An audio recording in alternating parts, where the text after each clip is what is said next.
A down-on-his-luck doctor has been living deep in the forest for 2 years.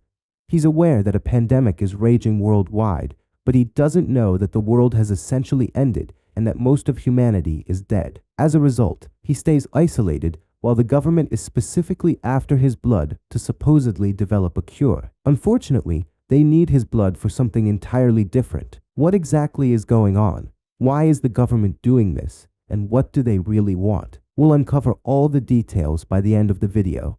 So let's get started. The movie opens with a boy and a girl running through a forest, both wearing masks. Suddenly, the girl collapses from sheer exhaustion, looking as if she's struck by a severe illness. Out of nowhere, a mysterious man in a protective suit appears and shoots the boy, the one accompanying the girl, with an arrow straight into his eye, leaving him dead. And of course, we still don't understand why any of this is happening. After this dramatic incident, sometime later, we find ourselves back in that very same forest.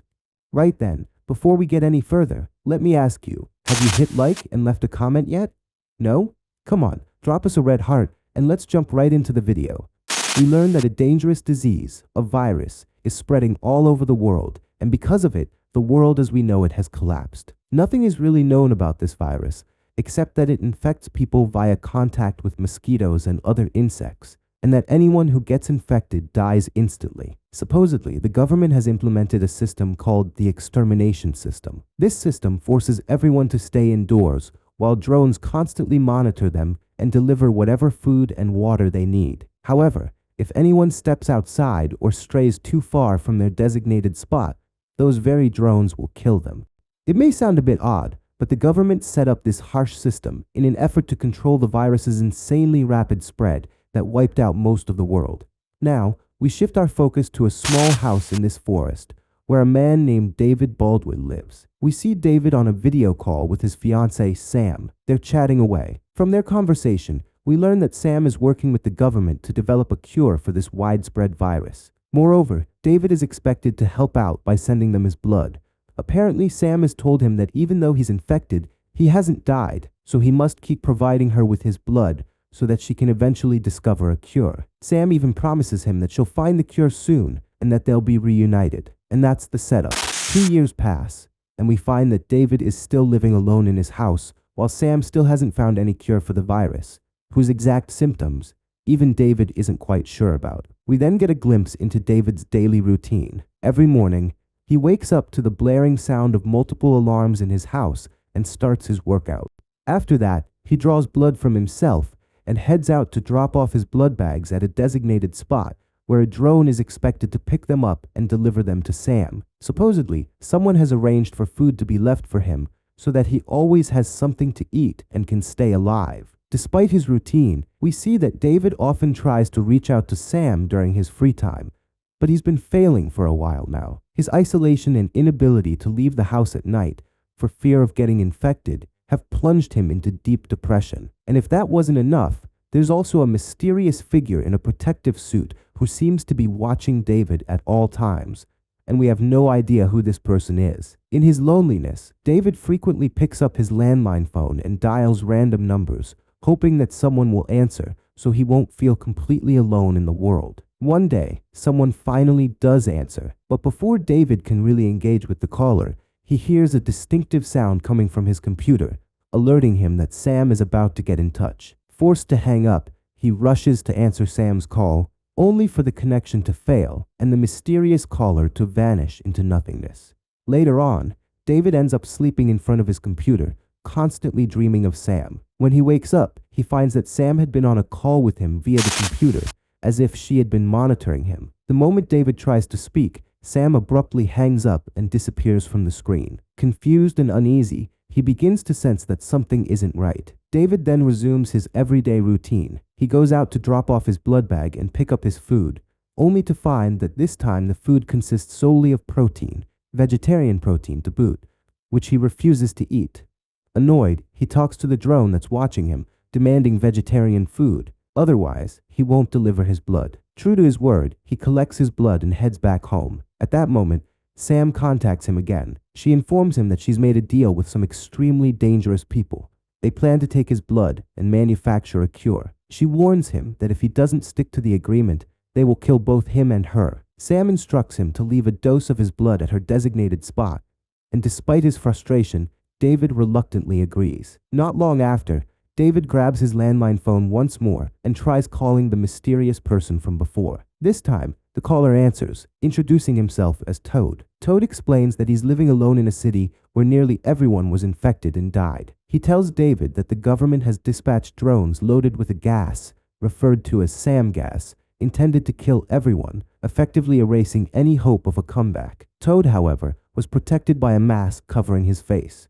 He further tells David that if he were really infected with the virus, as Sam claimed, he would have been dead by now. Toad insists that David must test himself to be sure of whether he's infected or not. This way, David can figure out if Sam and the government are deceiving him. Toad advises that if the test shows David is clear, then he should contact Toad so they can live together rather than face loneliness alone. David agrees to Toad's proposal, and they arrange to follow through with it. David leaves his house and heads to a location where he finds a testing device. He uses it on himself to determine whether he's infected with the virus, taking the device along so he can check the results in an hour. On his way back home, David encounters a very strange figure, a person who looks eerily like a zombie or even a vampire. This vampire lunges at David, but before anything worse can happen, the man in the protective suit appears and kills the attacker. David is left baffled, beginning to wonder if the virus might actually be turning people into creatures like that. Back at his house, David finally checks his test result and discovers that he isn't infected with the virus at all, as opposed to what Sam had led him to believe. Realizing that something is very amiss, he concludes that Sam and the government have been deceiving him all along. His first act of defiance is to destroy all his alarms so that he isn't forced to stick to the rigged routine and can't be manipulated any further. Later, David speaks with Sam and tells her that earlier he saw a strange individual who appeared to be infected, and he wonders why, if he really is infected, he hasn't transformed like that person. At this, Sam grows tense and quickly tries to change the subject, which only confirms David's suspicion that she's hiding something from him, though he doesn't press the issue at that moment. David then leaves his house and wanders through the forest until he comes across the corpses of those people who were said to have been killed at the very beginning of the film. Distraught and desperate to understand why these people are being slaughtered, he continues roaming until he eventually stumbles upon the tent where the person in the protective suit, who had been killing people from the very start, is stationed. Without hesitation, David bursts into the tent and is shocked to discover that Sam is inside, and that she is, in fact, the one wearing the protective suit. Completely confused, David listens as Sam explains that she's infected with the virus and cannot get too close to him for fear of harming him. She also reveals that she's in cahoots with a dangerous individual and that their deal is irrevocable. If it's broken, they will kill both David and her. Not understanding her full explanation, David takes Sam back home and locks her in a room. He even takes a sample of her blood so he can run tests to determine once and for all whether she's infected. Soon after, David sends a voice message to Toad, pleading with him to come live with him because David is not infected and won't be harmed. Following that, David returns to Sam's tent and rummages through her computer. There, he discovers that Sam has been continuously sending video messages to an unknown person. It turns out that this mysterious correspondent is a high-ranking government official, and that Sam had made a deal with him.